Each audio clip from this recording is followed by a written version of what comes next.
Hello दोस्तों, आप सभी का स्वागत है हमारे यूट्यूब चैनल पर। और जैसे कि हमने मैथमेटिक्स की सीरीज स्टार्ट की हुई है, उसी सीरीज को आगे बढ़ाते हुए आज हम करेंगे साधारण ब्याज के कुछ महत्वपूर्ण क्वेश्चन जो कि आने वाले सभी कॉम्पिटिटिव एग्जाम के लिए इंपॉर्टेंट होने वाले हैं। तो क्वेश्चन शुरू करने से पहले हम समझ लेते हैं कि साधारण ब्याज का फॉर्मूला क्या होता है। तो इसमें केवल एक ही फॉर्मूला है और इसी फॉर्मूले से हम इसको सोल्व करेंगे। तो आई बराबर PTR/100, ठीक है, जिसमें आई क्या है, आपका साधारण ब्याज है, पी मूलधन है, टी समय है और आर क्या है, दर बटे 100। तो इस फॉर्मूले का ध्यान रखेंगे और आपको जो परसेंटेज लिखवाई थी वो परसेंटेज आप याद रखेंगे और उसी से हम क्वेश्चन सोल्व करेंगे, ठीक है। जैसे कि मैं आपको बोलूं, इसमें कोई परसेंटेज मान लें, जैसे 12.5% ही आपका कितना हो जाएगा, तो ये हो जाएगा आपका 1/8। अब आप इसको ध्यान से समझेंगे कि जो निचले वाली वैल्यू है ये हमारा हमेशा क्या होगी, मूलधन, ठीक है, और ऊपरले वाली जो वैल्यू है ये हमेशा हमारी ब्याज होगी। यानी अगर हम बात 1 साल की करें 12.5% दर पर, तो 8 रुपये अगर मूलधन होगा तो ब्याज आपको 1 रुपया मिलेगा, ठीक है। जैसे यहाँ पे मैं क्या बोल दूं कि 16 से ही 2/3% कितना होता है, 1/6। इसका मतलब इसमें अगर हम मूलधन की बात करें तो वो 6 है और ब्याज की बात करें तो वो कितना है आपका, 1 रुपया। यानी 6 रुपये का 16 से ही 2/3% की दर पर जो ब्याज होगा वो 1 रुपया होगा। यहाँ तक क्लियर।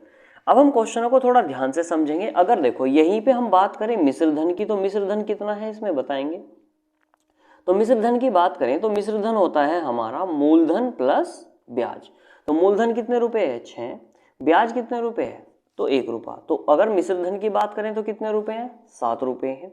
और यहीं पे मैं बोलूं कि मूलधन और ब्याज का जो अंतर है, तो हमारे हिसाब से कितना अंतर आ रहा है भाई, मूलधन कितना रुपये, 6, ब्याज कितना, 1। अंतर की बात करोगे तो इन्हें घटा दोगे, ठीक है ना। अब क्वेश्चन समझेंगे थोड़ा ध्यान से। देखो पहला क्वेश्चन क्या दिया हुआ है, यदि किसी धन पर 3 वर्ष के लिए 12.5% की दर से लगा साधारण ब्याज मूलधन से 3500 रुपये कम है, तो मूलधन ज्ञात करना है और ब्याज ज्ञात करना है। तो देखो जब आपको इसमें चीज़ें समझ आने लगेंगी तो आप सारी चीज़ें निकाल सकते हो। समझो, जैसे आपको टाइम पीरियड की अगर इसमें बात करें, पहला क्वेश्चन देख रहे हैं, टाइम आपको दिया है 3 वर्ष, दर कितनी दी है आपको, 12.5%, और उसने कहा है कि साधारण ब्याज मूलधन से। अब आप समझो, देखो अगर हम बात करें 12.5% कितना होता है, तो 1/8। अभी आपको बताया था कि ये क्या है आपका मूलधन और ये है आपका ब्याज। तो मैंने इसमें आपको क्या बताया था कि ये 12.5% जो ये डायरेक्ट लिखा हुआ है, 1 रुपया कितने साल का ब्याज है, 8 रुपये पे 1 साल का ब्याज। वर्ष कितने हैं यहाँ, 3। तो इस 3 की भी आप क्या कर दोगे, गुना। 3 क्या करा हमने, गुना करे, क्योंकि ये क्या है, वर्ष। आप अगर देखोगे फॉर्मूला तो क्या फॉर्मूला है, PTR। तो अब आप एक बात बताओ, जो आपकी दर है, ठीक है, और जो आपका क्या दिया हुआ है, समय, तो ये क्या है आपका ब्याज है। और ब्याज किसके अकॉर्डिंग है, दर के अकॉर्डिंग है। तो आप एक बात देखो कि अगर 1 रुपया जो है, मतलब 1 वर्ष में 1 रुपया मिल रहा है 8 मूलधन पे, तो 3 वर्ष में कितने रुपए मिलेगा, 3 रुपये। तो ये आ गया 3/8। यानी ये हुआ आपका 3 साल का ब्याज, कितने रुपए पे, 8 रुपये पे, ठीक है। अब थोड़ा ध्यान से समझेंगे। क्या अगर क्वेश्चन हमें देता मूलधन तो हम किससे कनेक्ट कर देते, इससे। अगर क्वेश्चन हमें देता ब्याज तो हम किससे कनेक्ट करते, इससे। लेकिन क्वेश्चन ने कहा है कि जो साधारण ब्याज है वो मूलधन से 3500 रुपये कम है। आपके हिसाब से मूलधन कितना, 8 रुपये, ब्याज कितना कम है इससे, तो यहाँ से ब्याज कम देखेंगे तो हमारे हिसाब से कितना ब्याज कम है, तो हमारे हिसाब से 5 ब्याज कम है। क्वेश्चन क्या कह रहा है, तो हमारे हिसाब से 5 पॉइंट, क्वेश्चन कह रहा है 3500, तो 1 पॉइंट की वैल्यू निकाल लेंगे यहाँ से, कितना बना, 700। तो जब 1 पॉइंट 700 का बना, हमें बताना क्या है, मूलधन। तो अगर हम बात करें मूलधन कितना है, तो मूलधन हमारे हिसाब से कितना है, 8, 1 पॉइंट की वैल्यू 700, तो गुना कर लेंगे तो आंसर आ गया 5600 रुपये। और बात करें ब्याज की, तो ब्याज की अगर हम बात करें तो हमारे हिसाब से ब्याज कितना, 3 रुपये, और 1 पॉइंट की वैल्यू 700 है, तो ब्याज आ गया आपका 2100 रुपये, ठीक है। हम आने वाले सभी क्वेश्चनों को इसी तरीके से सोल्व करेंगे, समझ लेंगे थोड़ा ध्यान से, ठीक है। तो देखो अब दूसरा क्वेश्चन की बात करें तो क्या दिया हुआ है आपको इसमें कि पहले 3 वर्ष का साधारण ब्याज, तो आपको इधर क्या दी हुई है, दर, और इधर दे दिया वर्ष यानी टाइम।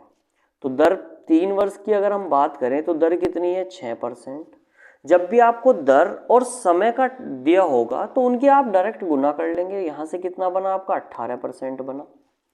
फिर क्वेश्चन क्या कह रहा है कि 4 वर्ष के लिए 7%, यानी 4 साल के लिए दर कितनी होगी 60% होगी। 7% तो 7 चौक कितना हो गया 28% हो गया। क्लियर। अब क्वेश्चन क्या कह रहा है, ध्यान से समझेंगे कि जो 7 वर्ष है उससे आगे जो दर लगेगी वो कितनी लग रही है 7.5% वार्षिक लगने वाली है। ठीक है। और टोटल जो आपको कहा है क्वेश्चन में वो कहा है कि एक आदमी 18,800 रुपये 11 वर्ष के लिए जो है निवेश कर रहा है। तो यहां तक अगर हम बात करें तो कितने साल कवर हो चुके हैं 7 साल। अब शेष साल कितने बच रहे हैं 4। क्वेश्चन कह रहा है कि 7 साल से जो आगे है उस पे जो दर लगेगी वो कितनी लगेगी 7.5% की। तो मतलब 7 साल तो हो चुके, अब इससे आगे कितने साल हैं 4 साल, तो उन पे दर कितनी लगेगी 7.5%। और इसके आप गुना करोगे तो कितना बन जाएगा 30%। यहाँ तक क्लियर। तो इस हिसाब से अगर हम देखें कि टोटल जो निकली यहाँ से दर वो कितनी निकल रही है, भाई दर गुना वर्ष हो गया तो ये टोटल कितना निकल के आया, तो इसको जोड़ लेंगे, कितना बना यहाँ से 76%। यहाँ तक क्लियर हो गया होगा आप लोगों को। अगर हम 76% की बात करें तो 76% होता कितना है 76/100, यानी अगर हम इसकी बात करें तो ये क्या है आपका मूलधन है और ये आपका ब्याज है जो भी टोटल 11 वर्ष में ब्याज बना। कितने रुपए पे 100 रुपये पे। तो यहाँ तक आपका क्लियर हो गया होगा। अब देखो हम इसे कनेक्ट कैसे करेंगे, समझो। हमें क्वेश्चन ने कहा है कि एक आदमी ने जो है 18,800 रुपये 11 वर्ष के लिए निवेश करे थे, तो हमारे हिसाब से मूलधन था कितना 100 रुपये। क्वेश्चन कहे कितना रहा है उस चीज को, तो क्वेश्चन कह रहा है 18,800 रुपये। तो एक पॉइंट की वैल्यू निकालो, कितनी बनी 188 रुपये बनी। यहाँ से भाई 2 जीरो से 2 जीरो हटी, तो एक पॉइंट की वैल्यू कितनी बनी 188। क्वेश्चन क्या कह रहा है, आपको क्या बताना है साधारण ब्याज। तो साधारण ब्याज की बात करें तो साधारण ब्याज है कितना हमारे हिसाब से 76। एक पॉइंट की वैल्यू कितनी है 188, गुना कर देंगे। ठीक है, तो जो भी आएगा वो इसका क्या आ जाएगा आंसर, गुना कर लेंगे आप लोग। ठीक है। अब क्वेश्चन में क्या होता है कि ज्यादातर कंफ्यूजन ये होता है कि ये क्वेश्चन साधारण ब्याज का है या जो है चक्रवर्ती ब्याज का है। तो आप ध्यान रखेंगे जिस क्वेश्चन में भी चक्रवर्ती दे या चक्रवर्ती का जिक्र नहीं होगा वो हमेशा जो क्वेश्चन होगा साधारण ब्याज का होगा। ठीक है। जब भी आपको चक्रवर्ती ब्याज का क्वेश्चन दिया जाएगा उसमें चक्रवर्ती कह कर दिया जाएगा। ठीक है, तो इस बात का ध्यान रखेंगे क्योंकि आने वाले 1-2 क्वेश्चन आपको ऐसे लगेंगे जो आपने चक्रवर्ती ब्याज में भी पढ़े थे। ठीक है। अब हम देख लेते हैं इसमें अपना अगला क्वेश्चन नंबर। तो क्वेश्चन नंबर की बात कर लेते हैं। तीसरा क्वेश्चन नंबर क्या है आपका, तो देख लेंगे। तो क्वेश्चन नंबर 3 में क्या दिया हुआ है कि निधि 12,000 रुपये 8% की दर पर उधार लिए। निधि ने जो है 12,000 रुपये 8% दर पर उधार ले लिए। 5 वर्ष के बाद उसने 13,500 रुपये जमा करे। उसके साथ उसने एक मोबाइल देकर जो है अपना उधार को खत्म किया। ठीक है, जो उसने पैसा लिया था। अब वो क्या पूछना चाह रहा है कि मोबाइल की कीमत बताओ कि कितनी थी। मतलब 13,500 रुपये तो दे दिए उसने, लेकिन मोबाइल की कीमत कितनी थी, कितना अमाउंट पे करना पड़ा उसे टोटल, तो समझेंगे। देखो क्वेश्चन क्या दिया। तो बात करें निधि ने रुपए कितने लिए थे 12,000 रुपये। ठीक, दर कितनी थी, तो दर थी आपकी 8%। और अगर हम बात करें टाइम की तो टाइम था आपका 5 वर्ष। अब मैंने आपको पहले ही बोला है कि दर की और समय की आप डायरेक्ट गुना कर लेंगे तो 8×5 40% बना। ठीक, तो अगर हम यहाँ से देखें कि ब्याज बना कितना है, आपका जो ब्याज है वो टोटल कितना बना, तो 12,000 रुपये की धनराशि थी। तो 12,000 का आप 40% निकाल दो, जो भी निकल के आएगा वही क्या आ जाएगा आपका ब्याज आ जाएगा। ठीक है, 40/100।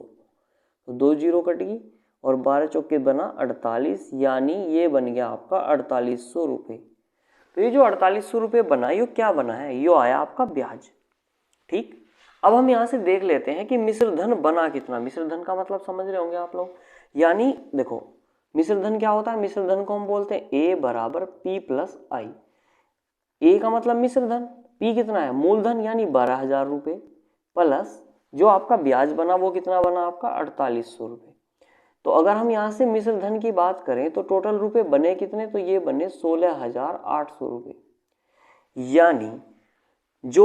यानी जो निधि ने जो पैसा लिया था 12,000 वो 8% की रेट पे, और 5 साल के बाद जो बन गया टोटल पैसा वो बना 16,800 रुपये। यहाँ तक क्लियर।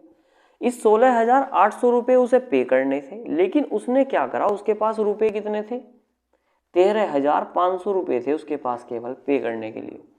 तो उसने जमा कितने कर दिया, 13,500 रुपये जमा कर दिए। तो इसके साथ उसने क्या जमा करा, एक मोबाइल जमा करा। तो मोबाइल की कीमत कितनी होगी, तो आप क्या करो, इस टोटल अमाउंट से 13,500 घटा दो, तो कितने बैठ गया ये, तो 3,300 रुपये का वो क्या था, मोबाइल की कीमत कितनी थी, 3,300 रुपये। तो हमसे यही पूछा था कि मोबाइल की कीमत बताओ क्या होगी। ठीक है, आगे क्वेश्चन देख लेते हैं। क्वेश्चन नंबर 4 क्या दिया हुआ है कि मणिकचंद जो है 2 लोगों को बराबर राशियां उधार दी। ठीक है, एक मणिकचंद है कोई व्यक्ति, उसने बराबर राशि जो है 2 लोगों को उधार दी, पहला और दूसरा। ठीक, पहले को जो राशि उसने उधार दी वो कितने परसेंट रेट पे दे दी, 27% की दर पे। और दूसरे को जो उसने राशि उधार दी, ये ए हो गया, ये बी हो गया। ठीक है, दूसरे को दी उसने 32% की दर पर। ठीक है, अब क्वेश्चन क्या कह रहा है कि यदि 4 वर्ष के बाद उनके ब्याज का अंतर, देखो 2 लोग थे, एक को 27% की रेट पे दे दिया और एक को 32% की दर पे दे दी। ठीक है, और उसने क्या कहा कि दोनों का जो अंतर है, अब एक बात बताओ, अंतर किसकी वजह से आएगा, जो उनकी दर अगर बराबर होती तो अंतर आना ही नहीं था। अब इसकी दर कम है, उसकी दर ज्यादा है, तो अंतर तो आना है। तो कितने का अंतर दिखाई दे रहा है आप लोगों को इनके बीच में, 27 और 32 के बीच में, तो 5% का अंतर है। और ये 5% का अंतर कितने साल के लिए है, तो 4 वर्ष के लिए है। ठीक है, उनके ब्याज का अंतर कितना, 4 वर्ष बाद उनके ब्याज का अंतर 800 रुपये। तो हमने देखा कि 4 वर्ष के बाद हमारे हिसाब से ब्याज का अंतर कितना बैठ रहा है, तो 5 चौक 20% बैठ रहा हमारे हिसाब से। ठीक, तो ये 20% की वैल्यू तो 800 होगी। देखो हमारे हिसाब से जो अंतर आया इन दोनों लोगों का वो आया 20%, और वो 20% की वैल्यू कितनी बता रहा है, 800 रुपये। तो अब एक बात बताओ, जो भी वैल्यू दी होगी उसने किसी भी एक बंदे को, वो अपने आप की 100% रही होगी। तो हम यहाँ से 100% की वैल्यू निकाल लेंगे। तो इसमें अपनी तरफ से हमने 5 की गुना करी और इधर भी अपनी तरफ से हमने 5 की गुना करी, तो ये बना 100% और इधर बना 5×8=40 यानी 4,000 रुपये। तो जो एक व्यक्ति था, एक व्यक्ति को जो उसने पैसा दिया था वो कितने रुपए दिया था, 4,000 रुपये। क्वेश्चन में क्या बोला है कि जो मणिकचंद है वो 2 व्यक्ति हैं, उन्हें बराबर राशि दे रहा है। तो जब उसने बराबर राशि दी तो कुल रुपए कितने दिए होंगे उसने, तो यही पूछा है कि आपसे क्या पूछ रहा है, मणिकचंद द्वारा दी गई कुल राशि। तो कुल राशि की अगर हम बात करेंगे तो एक बंदे को उसने कितने दिए हैं, 4,000 रुपये, प्लस दूसरे बंदे को कितने रुपए दिए थे, 4,000 रुपये। तो टोटल जो रुपए दिए उसने वो कितने रुपए दिए, 8,000 रुपये। ठीक है, एक बार वापस से समझ लेंगे। मणिकचंद कोई व्यक्ति है, उसने क्या करा, ए और बी 2 व्यक्तियों को वे उससे उधार लेने गए, तो उसने दोनों को बराबर राशि दे दी, इधर भी दे दी और इधर भी। कोई उसका घनिष्ठ था, जानकार था, उसको उसने क्या कर दिया, 27% की दर से दे दिया, कम दर लगाई। और कोई उसका जो है क्या नाम मिलने वाला नहीं था, उसको उसने रेट जो लगाया वो लगाया 32% का। तो इन दोनों के ब्याज का जो अंतर है वो तो आना ही था। तो कितना परसेंट हमारे हिसाब से देखा गया कि 5% का अंतर करा। कितने साल के लिए होगा, 4 साल के लिए। तो हमारे हिसाब से जो ब्याज बना वो बना 20%। क्वेश्चन कह रहा 800 रुपये, तो यहाँ से हमने निकाल लिया कि 100% की वैल्यू कितनी है, तो वो 4,000 रुपये आ गई। तो 100% ये किसका है, ये किसी एक आदमी का है। ठीक है, इसका मतलब अगर 2 व्यक्तियों को सेम राशि दी थी तो टोटल अमाउंट कितना बन गया आपका, 8,000 रुपये। तो आई होप ये वाला क्वेश्चन आपको क्लियर हो गया होगा। अब हम देखते हैं क्वेश्चन नंबर 5। तो क्वेश्चन नंबर 5, आप अगर इसमें बात करें क्वेश्चन नंबर 5 की, तो आप देख सकते हैं 8% ब्याज दर पर 2 लोगों को बराबर राशियां उधार दी गई। देखो ये वाली पहला व्यक्ति है, ये दूसरा व्यक्ति है, दर सेम है 8% दोनों के लिए। ठीक है, कोई भेदभाव नहीं। लेकिन क्वेश्चन क्या कह रहा है कि एक को जो राशि दी वो 19 वर्ष के लिए दी और दूसरे को जो राशि दी वो 23 वर्ष के लिए दी। ठीक है, यदि समय के उपरांत, तो एक बात बताओ, दर तो इस बार सेम कर दी, लेकिन क्या टाइम सेम है, तो टाइम सेम तो है ही नहीं। अगर टाइम सेम होता तो फिर तो जो है अंतर ही नहीं आना था इनके बीच में। तो हमने देखा भाई कितने साल का गैप है इन दोनों के बीच में, तो हमने देखा 4 साल का गैप है। कितने टाइम का, 4 साल का। दर कितने परसेंट है, 8%। तो हमारे अकॉर्डिंग जो पैसा था वो बना कितना, ब्याज बना कितना, वो बना 32%। तो हमारे हिसाब से 32% बना। क्वेश्चन कह कितना रहा है, 1280। ठीक है, 1280। तो अब आप इसे सोल्व कर लेंगे, कितनी बार कट जाएगा, 4 बार कट जाएगा। ठीक है, तो 1% की वैल्यू की बात करें तो यहाँ से बनी 40, 100% वैल्यू निकाल लेंगे तो ये बना 4,000 रुपये। तो ये जो 4,000 रुपये आया या किसी एक आदमी को दिया गया अमाउंट पैसा है जो किसी एक आदमी को दिया गया है। ये ए मान लो, ये बी मान लो, ठीक है। हमसे क्या पूछ रहा क्वेश्चन में, तो क्वेश्चन में कहा प्रत्येक को दी गई राशि। देखो आप कंफ्यूज हो जाओगे, अगर उसने बोला प्रत्येक को दी गई राशि तो ये जो आंसर आया निकल के प्रत्येक को आया, ठीक है। लेकिन यहीं पे अगर वो बोले कुल राशि तो कुल की बात करेगा तो कुल राशि कितनी हो जाएगी भाई, कुल राशि हो जाएगी 4,000 तो ये प्लस 4,000 दूसरे वाले बंदे को देगा तो टोटल देगा 8,000 रुपये, ठीक है।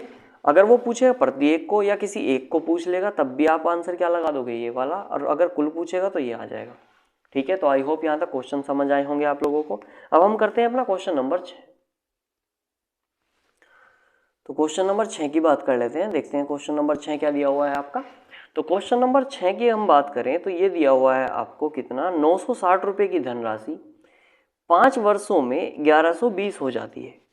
तो ब्याज की दर को 4% बढ़ा दिया जाए तो उतने ही समय में वह राशि कितनी बन जाएगी। थोड़ा ध्यान से समझेंगे, देखो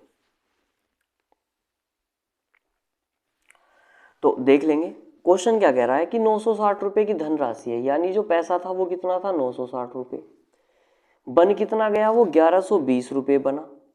1120 रुपये बनने का मतलब ये है कि 960 रुपये धनराशि थी, उस पर ब्याज लगा, कितने टाइम के लिए दिया गया था 5 वर्ष के लिए, और ब्याज लगने के बाद वो धनराशि बन कितनी गई 1120 रुपये। अब आपसे क्वेश्चन कह रहा है कि यदि ब्याज दर 4% और बढ़ा दी जाती, ठीक है, तो अगर ब्याज दर 4% और बढ़ा दी जाती तो उतने ही समय में वो धनराशि कितनी होगी। तो अब आप थोड़ा ध्यान से समझो भाई, धनराशि कितनी है 960 रुपये, इस पे अगर 960 रुपये पे 4% की दर और बढ़ा दें, यानी 4% और बढ़ा दें और टाइम सेम रहे यानी 5 साल रहे, तो वो कितना बनेगा। तो आप यहाँ से ब्याज ही तो देखोगे कि भाई ब्याज बना कितना, 4% की दर पे 5 साल में एक्स्ट्रा कितना ब्याज मिलेगा। तो परसेंटेज हट के 100 बना, 100 घटा कितनी बार काट देंगे इसे, तो 4 से घटा कितनी बार 25 बार, और 5 से घटा 5 बार, 5 से काट लेंगे इसे कितनी बार घटा, 5 ही कम 5 और 5 45 और 5 दूनी 10, यानी ब्याज जो बढ़ जाएगा वो 192 रुपये एक्स्ट्रा मिल जाएंगे उसको, ठीक। तो अब क्या पूछा था उसने, क्वेश्चन पूछ रहा था कि भाई राशि कितनी बन जाएगी। तो अमाउंट था कितना 1120 रुपये, 192 रुपये और बढ़ जाएंगे तो हो कितना जाएगा 2, 9 2 11 का 1, 1 1 2 और 1 3, तो 1312 रुपये हो जाएगा, ठीक है। यानी हम इस सवाल में ये करेंगे कि 4% जो दर बढ़ रही है वो 5 साल के लिए बढ़ रही है, यानी 20% निकाल दोगे आप 960 का तो बना कितना 192 रुपये, ये जोड़ देंगे इसमें आंसर आ जाएगा, ठीक है। अब जो 7वां क्वेश्चन है उसको थोड़ा ध्यान से समझेंगे। आपने सेम ही क्वेश्चन जो चक्रवर्ती ब्याज का आपको करवाया था उसमें भी देखने को मिला होगा कि 100 रुपये की जो धनराशि है, ठीक, वो 2 वर्षों में, टाइम कितना है 2 साल, और हो कितनी गई है 225 होगी। तो अब इसमें कंफ्यूजन ये होगा कि आपको ये समझ नहीं आएगा कि चक्रवर्ती ब्याज का है या किसका है। अगर होता चक्रवर्ती ब्याज का तो वो चक्रवर्ती ब्याज लिख के देगा, नहीं तो आप इसे सिंपल तरीके से करोगे। अब आप क्या कर दोगे, यहाँ मिस्टेक ये कर दोगे कि 100 रुपये की धनराशि 225 होगी कितने साल में, 2 साल में, तो आप क्या करोगे अंडर रूट लगा दोगे इसका, और यहाँ से बना 10, यहाँ से बना कितना 15, कितना गैप आ गया 5 का बटे 10 करके, और आप इसे क्या कर दोगे सोल्व कर दोगे, यानी 50% दर निकाल के आ जाओगे, और ये हो जाएगा आपका गलत, ठीक है, क्योंकि उसने आपको साधारण ब्याज का क्वेश्चन पूछा है। अब हम इसको कैसे सोल्व करेंगे, देखो तो मूलधन कितना है आपका 100 रुपये, समय कितना है 2 साल, तो 100 रुपये से बन कितना गया 225, यानी अगर हम बात करें ब्याज की तो मिला कितना ब्याज 125 रुपये ब्याज मिला होगा। भाई 100 रुपये की धनराशि अगर 225 बन रही है तो 125 रुपये ब्याज मिल गया होगा नहीं उसको, ठीक है। तो हमें पता है फॉर्मूला कि I बराबर PTR/100 होता है। तो ब्याज कितना है 125 रुपये, मूलधन कितना है 100 रुपये, दर कितनी है 2 साल के लिए, सॉरी समय है 2 साल के लिए, और दर आपको बतानी है 100। सोल्व कर लेंगे तो ये कटा 2 से कट जाएगा कितनी बार, तो ये आ जाएगा 2 6 12, ठीक, और 5 कटेगा 2 दूनी 4, ठीक है, कितना आ गया 62.5%। ये क्या आ गया आपकी निकल के दर। तो यही आपसे पूछी थी, तो ध्यान रखेंगे क्वेश्चन ठीक है, जब तक चक्रवर्ती देय नहीं कहेगा तब तक आप उसे साधारण ब्याज का ही क्वेश्चन समझ के सोल्व करेंगे, ठीक है ना। अब देखो अपना क्वेश्चन नंबर 8। तो क्वेश्चन नंबर 8 की बात कर लेते हैं। तो क्वेश्चन नंबर 8 में क्या दिया हुआ है, देखो, एक निश्चित ब्याज दर पर एक धनराशि 5 वर्षों में खुद का कितने गुना हो जाती है, 2.25 गुना हो जाती है, तो ब्याज दर बताओ। अब आप इसमें थोड़ा ध्यान से समझेंगे, क्वेश्चन क्या कह रहा है, एक निश्चित ब्याज दर पर, तो कोई ब्याज दर होगी, एक निश्चित धनराशि है, तो हम क्या कर रहे हैं, देखो उसने कहा है तो हमने 1 रुपया मान लिया कि वो धनराशि 1 रुपया थी, ठीक है। 1 रुपये से टाइम कितना लगा उसको, 5 साल लगे, और वो जो धनराशि है वो बन कितनी गई है, 2.25 गुना बन गई। गुना का मतलब कि अगर वो 1 रुपये थी तो वो कितना बन गई, 2.25 गुना बन गई, ठीक है यहाँ तक। अब ये पॉइंट में अगर सवाल रहेगा तो आपको ये प्रॉब्लम करता रहेगा, ठीक है, यानी आप क्वेश्चन जो है आसानी से सोल्व नहीं कर पाओगे। तो इस क्वेश्चन को आसानी से सोल्व करने के लिए आप एक चीज़ कर लो, इसका पॉइंट जैसे हटाओगे यहाँ से पॉइंट हटा दो और इसमें 100 बढ़ा दो। यानी ऐसे कर लो कि अगर हमने मूलधन 100 रुपये माना तो अमाउंट कितना हो गया, 225 रुपये, कितने साल में, 5 साल में। तो आपसे इसमें क्या पूछिए, दर, तो आप यहाँ से देख लेंगे वापस से, भाई 100 रुपये की धनराशि 225 हुई, यानी 125 रुपये बढ़ गए, ठीक। तो 100 रुपये की धनराशि आई बराबर PTR/100 लगा दिया, तो 5 गुना दर बटे 100, सोल्व कर दिया, कितनी बार, 5 से काट देंगे, तो 5 से कटेगा कितनी बार, तो यह आ जाएगा R बराबर 25%, ठीक है। तो आई होप यहाँ तक क्वेश्चन आपको समझ आ रहे होंगे, ठीक है ना। अब हम देखते हैं इसमें क्वेश्चन नंबर 9। तो क्वेश्चन नंबर 9 की बात कर लेते हैं, क्या दिया हुआ है, कोई धनराशि, इंपॉर्टेंट है, कोई धनराशि 15 वर्षों में 4 गुना हो जाती है। तो देखो कितने गुना हो रही है, 4 गुना। अब आप एक बात ध्यान रखेंगे, ऐसे क्वेश्चन में यही सेम क्वेश्चन आपको मिलेगा चक्रवर्ती ब्याज में भी। तो वहां पे और यहाँ पे क्या क्वेश्चन आपको देखना होगा, देखो इस वाले क्वेश्चन में आपको कोई भी इस तरीके का सेम अमाउंट नहीं दिखेगा। जैसे इसने कहा 4 गुना हो गया 15 वर्षों में, फिर वो क्या पूछना चाह रहा है आपसे कि 23 गुना बताओ कितने वर्षों में होगा। अब बताओ 4 गुना 15 वर्षों के अंदर हो रहा है और 23 गुना आपसे पूछ रहा है कि कितने वर्षों के अंदर होगा। तो जब भी ऐसा कोई क्वेश्चन बन रहा हो जिसकी मल्टीपल जो है मतलब सेम ना बन पा रहे हो, तो उसको कैसे सोल्व करेंगे। तो देखो 4 गुना होने का मतलब ये है कि 1 रुपया तो आपका अपना है, यानी 1 रुपया तो आपने खुद ने लगाया और 3 रुपये आपको क्या मिला, ब्याज। तो 1 रुपया प्लस 3 रुपये टोटल मिलके कितना हुआ, 4 रुपये। तो यानी 1 रुपया तो आपका अपना था 4 गुने में, ठीक है। तो अब यहाँ से बचा कितना भाई, 3 रुपये ही तो बढ़े, 1 रुपया तो खुद का होगा आपका। तो ब्याज कितना मिला आपको, 3 रुपये। तो 3 रुपये कितने साल में बढ़ रहे हैं, 15 साल में, ठीक। तो 3 रुपये अगर 15 साल में बढ़ रहे हैं तो आपसे पूछा है 23 गुना कितने साल में। तो 3 रुपये 15 साल में, यानी 1 रुपये की अगर हम बात करें तो कितने साल में हो रहा है भाई, 1 रुपया बढ़ने के लिए आपको लग रहे हैं 5 वर्ष, ठीक। आपसे पूछा है 23 गुना, 23 गुने का मतलब ये पूछ रहा है कि 22 रुपये कितने टाइम में बनेंगे। तो अगर हम यहाँ से 22 रुपये की बात करें तो 22 की गुना इधर कर दो, 22 की इधर कर दो, तो कितना बना, 22 रुपये कितने टाइम में बने, 110 वर्ष में। तो 22 रुपये बनने के लिए आपको टाइम कितना लगा, 110 वर्ष। यानी आपको अगर क्वेश्चन कहा जाए कि 23 गुना जो आपने बनाया पैसा, 23 गुना वो कितने वर्षों में बना, 110 वर्षों में, ठीक है। थोड़ा सा समझने का क्वेश्चन है, देखो वापस से समझो। क्वेश्चन कह रहा है कि कोई धनराशि 15 वर्षों में 4 गुना हो जाती है। तो कोई धनराशि का मतलब ये है कि हमने मान लिया कि भाई हमने 1 रुपया लगाया था और उस पर 3 रुपये आपको ब्याज मिला। तो 3 रुपये जो ब्याज मिला होगा वो मिला कितने टाइम में आपको, 15 वर्षों में, ठीक। तो 1 रुपया आपका अपना था, 3 रुपये आपको ब्याज मिले और उसको वो मिला 15 वर्षों में। तो इस हिसाब से 1 रुपया कितने टाइम में मिला आपको, 5 वर्षों में। यहाँ तक क्लियर। तो हमने क्वेश्चन ने हमसे पूछा कि 23 गुना जो है वो कब बनेगा, यानी कितने वर्षों में बनेगा। 23 गुना का मतलब 1 रुपया तो खुद का ही है आपका। मिले आपको कितने रुपए मिलने चाहिए, 22 रुपये। तो 22 रुपये मिलने के लिए आपको कितने टाइम देना पड़ेगा, तो 22 की गुना इधर, 22 की इधर, तो कितने वर्ष लग गए, 110 वर्ष। कितने रुपए बनने में, 22 रुपये। तो 22 रुपये तो बने, कितना ब्याज मिला, प्लस 1 रुपया आपका खुद का था, तो कितने गुना बन गया ये, 23 गुना। तो वो उसके लिए कितना टाइम लगा, 110। तो इस तरीके का क्वेश्चन आप इसी तरीके से करेंगे, ठीक है, ध्यान रखेंगे। अब हम देख लेते हैं इसमें अपना क्वेश्चन नंबर आगे। तो बात करते हैं क्वेश्चन नंबर 10 की। तो क्वेश्चन नंबर 10 में आपको क्या दिया हुआ है, देखो तो क्वेश्चन नंबर 10 में दिया है कि मिश्रधन मूलधन का, यानी मिश्रधन को हम क्या बोलते हैं, ए, किसका, मूलधन का, कितना गुना है, 11/5। तो जब भी कोई इस तरीके का क्वेश्चन होगा तो उसको आप इसी तरीके से लिख लेंगे, और जो नीचे की वैल्यू है उसको हम क्या करेंगे, तो ये वाली वैल्यू मान लेंगे। यानी यहां से हमको दिखाई दिया कि मूलधन आपका कितना है, 5 रुपये आपने मान लिया। अगर हम मिश्रधन की बात करें तो वो कितना है आपका, 11। तो अगर मूलधन 5 है और 11 आपका मिश्रधन है, तो इन दोनों का अंतर ही तो क्या होता है, ब्याज। तो वो कितना आ गया, 6 रुपये। यहां तक क्लियर। क्वेश्चन क्या कह रहा है अब समझेंगे। यदि ब्याज की जो दर है, यानी रेट आपको दे दिया उसने 24% हो, तो समय ज्ञात करना है। ठीक है, अब समय कैसे निकालोगे, देखो I बराबर PTR/100। I कितना है आपका, 6 रुपये, P की वैल्यू कितनी है, 5, R कितना है, 24, और T हमें बताना है अपॉन में कितना आ गया, 100। ठीक है यहाँ तक।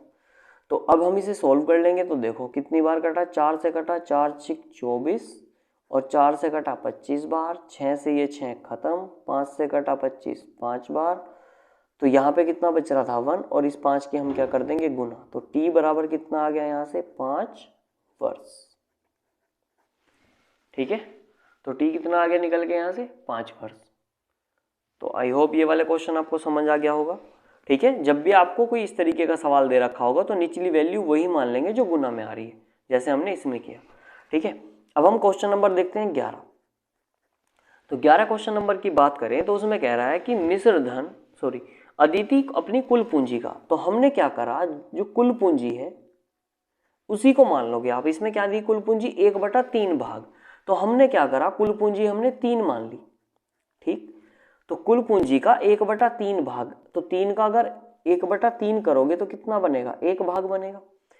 उस पर कितने परसेंट निवेश कर रहा है, 10% का निवेश कर रहा है। ठीक है, तो अब देखो 1 का 10% निकालोगे तो पॉइंटों में चला जाएगा। इसलिए क्वेश्चन को थोड़ा इजी बनाने के लिए हम क्या करेंगे, फिर हमें क्या करना है, शेष का 15% भी करना है। तो थोड़ा ध्यान से आप क्या करो, 15% यानी होता है 15/100। तो 2 जीरो आप इसकी बढ़ा दो यहाँ, तो उसी हिसाब से 1/3 जब इसका करोगे तो 2 जीरो यहाँ बढ़ जाएगी। तो शेष अमाउंट कितना बचा यहाँ से, 200 बच गया। ठीक, तो पहले जो अमाउंट है 1/3 भाग, वो कितना परसेंट निवेश कर रही है, 10%। तो अगर हम इसका 10% निकालेंगे तो कितना बन जाएगा भाई, 100 का 10% आ जाएगा 10। ठीक, शेष भाग कितना है, 200 रुपये। तो 200 का 15% निकाल दो। तो 15% जब निकालोगे तो यहाँ से कितना बन जाएगा, तो ये बनेगा आपका 30। ठीक है, निवेश किया मतलब पहले जो अमाउंट था उसका 10% निवेश किया, यानी 10 रुपये लगाए। जो शेष भाग था उसका कितने परसेंट निवेश किया, 15%, यानी 30 रुपये लगाए। अब क्वेश्चन ने क्या पूछा है कि वर्ष के अंत में जो है उसकी ब्याज दर ज्ञात करनी है। तो वर्ष के अंत में कैसे ब्याज दर निकलेगी, देखो 10 रुपये ये लगे थे और 30 रुपये ये लगे थे, टोटल रुपये कितने लगे, 40। किस अमाउंट पे लगे भाई, नीचे क्या आ जाएगा, कुल पूंजी। तो कुल पूंजी कितनी है आपकी, 300 रुपये, और गुना कितना आ गया, 100। तो सोल्व कर देंगे, 3 से भाग दे देंगे, तो कितनी बार कट जाएगा ये, 13 सही 1/3%। तो ये आपकी क्या आ गई, ये आ गई आपकी फाइनली दर। ठीक है, अब हम बात करते हैं क्वेश्चन नंबर 12 की। तो क्वेश्चन नंबर 12 को देख लेते हैं ध्यान से, क्या दिया हुआ है। क्वेश्चन नंबर 12 में कह रहा है कि 5% ब्याज दर पर 42,000 रुपये की धनराशि को 2 लोगों के बीच बांटा गया। 6 साल तथा 8 साल पर दोनों ही राशियों से बराबर ब्याज मिला। प्रत्येक को दी गई राशि ज्ञात कीजिए। देखो 4200 रुपये की धनराशि है, तो टोटल जो अमाउंट है वो कितना है आपका, 42,000 रुपये। ठीक है, 5% की दर है, यानी दर आपके लिए क्या है, सेम है। 5% इधर है और 5% इधर है। 6 साल के लिए तो पहले वाले बंदे को, और दूसरे वाले बंदे को कितने साल के लिए, 8 साल के लिए। यहाँ तक क्लियर। तो 6 साल में कितना परसेंट बन गया भाई, ए को अगर देखो मूलधन कितना था, 42,000 रुपये। हमने कहा कि जो ए बंदा है इसे ए ही अमाउंट मिला, तो ए का कितना परसेंट मिल गया इसको, 30%। ठीक, यानी इस 42,000 का कितना मिला इसको, 30% मिला। ठीक है, और 8 पंजे कितना हुआ, 40। यहाँ मिला 40% किसका, बी का। ठीक, तो यहाँ से आप क्या निकाल लोगे, अनुपात। कैसे निकलेगा, देखो तो ए का 30% यानी ए गुना 30, बी का 40% यानी बी गुना 40। तो यहाँ से परसेंट और जीरो हट गया, तो ये बन गया आपका 3A बराबर 4B। अनुपात निकालोगे तो कितना बन जाएगा 4:3। अब आप बोलोगे कि ऐसा ही क्यों करा।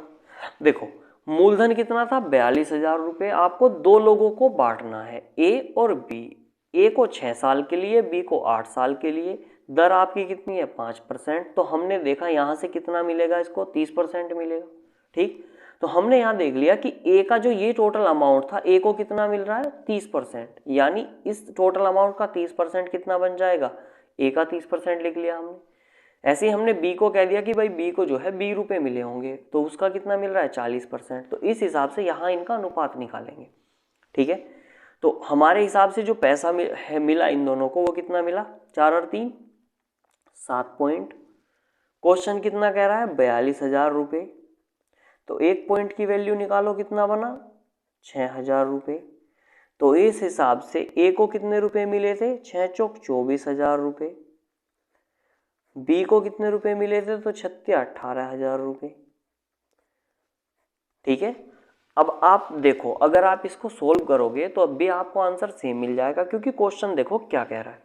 क्वेश्चन ने कहा कि ब्याज दर 5% है, 42,000 रुपये की धनराशि बांटनी है दो लोगों के बीच। पहले को 6 साल के लिए, दूसरे को 8 साल के लिए। दोनों ही राशियों से बराबर ब्याज मिलता है, यानी जो पहले वाला बंदा है और जो दूसरे वाला है, जो इनको पैसा दिया गया है और जितने साल के लिए दिया गया है, जिस दर पर दिया गया है, उससे जो ब्याज मिलता है, तो इस वाले से और इस वाले से जो ब्याज मिलता है वो सेम मिलता है। देखो मैं आपको दिखा देता हूँ ब्याज सेम आ रहा है या नहीं आ रहा है। देखो अब मूलधन कितना हो गया ए की, अगर हम बात करें ए की, तो ए के लिए मूलधन है 24,000 रुपये। ठीक है भाई, देखो 24,000 रुपये ए के लिए मूलधन है। समय कितना है आपके ए के लिए 6 साल, और दर कितनी है 5%, यानी 5/100। अब आप इसे सोल्व करो, दोनों जीरो हटेगी, तो यहाँ से बना कितना 24 पंजे कितना होता है 120। तो ये बना 1200 और 12 छिक 72, यानी ये बन गया आपका 7200 रुपये। यहाँ तक ये क्या मिला आपको ए की तरफ से ब्याज। हम देखें बी को कितना ब्याज मिल रहा है, उसको भी देख लेते हैं। तो देखो मूलधन कितना हुआ 18,000 रुपये। दर कितनी है, तो दर है इसकी 5% और समय है 8 साल के लिए। तो 8 साल के लिए 5% अपॉन में कितना आया 100, काट लो। देखो 18 पंजे कितना बना 90। ठीक, तो ये बना आपका कितना 18 पंजे कितना बना 90, यानी 900 गुना 8, तो 8 निम कितना हुआ 7200। तो 7200 रुपये इससे ब्याज मिला आपको और 7200 रुपये इससे ब्याज मिला। तो ब्याज आपका सेम आया या नहीं आया, सेम आ गया। ए से भी आपको बराबर मिला और बी से भी बराबर मिला। ठीक है, तो इस तरीके के क्वेश्चन को करने की ये अप्रोच है, इस तरीके से आप क्वेश्चन सोल्व करोगे। ठीक है, अब हम देख लेते हैं अगला क्वेश्चन नंबर।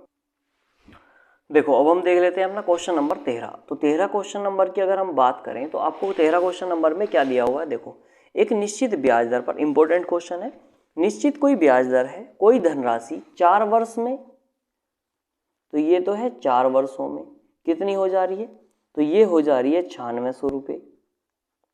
ठीक, वहीं 6 वर्षों में वो धनराशि कितनी बन जा रही है, तो 10,400 रुपये। ठीक है भाई, अब आप एक बात देखो कि 4 वर्षों में तो 9600 बनी है और 6 वर्षों में बनी है 10,400। तो हमने देखा भाई ये 2 साल का जो गैप है, यानी इस 2 वर्ष में जो धनराशि का जो अंतर है वो कितना है। तो देखो 9600 रुपये और ये कितनी बन गई 10,400। तो अगर आप इसे सोल्व करोगे तो कितना बना 0 0, 14 में 6 गए 8। ठीक है, तो यानी इन 2 वर्षों में जो पैसा बढ़ा वो कितना बढ़ा 800 रुपये।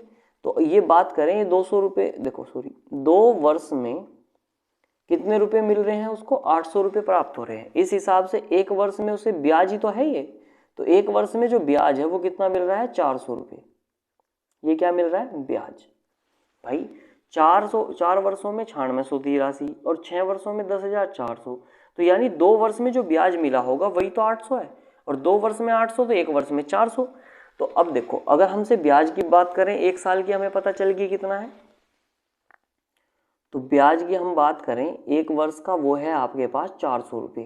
ठीक, क्वेश्चन अगर हम देखें, अगर हम यहाँ से मूलधन निकालना चाहें तो यहाँ कितने वर्ष की बात है, 4 वर्ष की।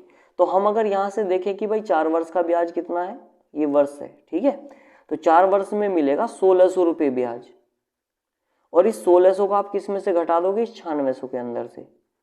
क्यों? क्योंकि यहाँ से आपको प्राप्त हो जाएगा मूलधन, क्योंकि जो 9600 रुपये बना वो ब्याज मिलने के बाद ही तो बन रहा है। अगर हम इसमें से ब्याज घटा देंगे 9600 में से तो बचेगा कितना, मूलधन। तो 96 में से 1600 घटा दो तो मूलधन कितना आ गया आपका, 8000 रुपये।